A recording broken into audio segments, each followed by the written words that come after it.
দেখুন বন্ধুরা, এই কমলা লেবুগুলি দিয়ে আজকে আমরা দেখব একটি ভিন্ন ধরনের কমলা লেবুর টক মিষ্টি খাবার। চলুন তাহলে দেখে নিই।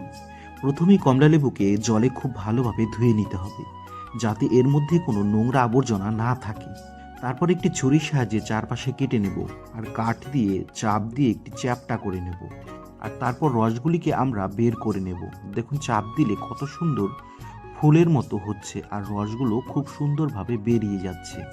চাপ দেওয়া হয়ে গেলে আমরা এটিকে ভাপিয়ে সিদ্ধ করে নেব। তারপর আমরা এর মধ্যে চিনি ছড়িয়ে দেব।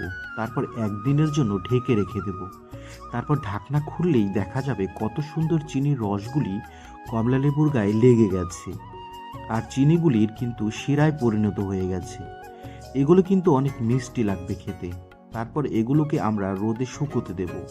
শুকনো হয়ে গেলে দেখুন পোড়াটে পোড়াটে ভাব এসেছে। তারপর এগুলিকে চিনির পাউডারের মধ্যে মিশিয়ে নিতে হবে, যাতে এটি হয় খেতে আরও স্বাদে ভরপুর। সবগুলোকে ভালোভাবে মিশিয়ে নিলেই দেখুন তৈরি আমাদের এই আজকের কমলালেবুর টক মিষ্টি খাবার। আপনি এটিকে শরবতের মতো করেও খেতে পারেন। শরীরের সব ক্লান্তি দূর হয়ে যাবে। আর হ্যাঁ, এমনি খেলেও কিন্তু আপনার মন সতেজ হয়ে উঠবে।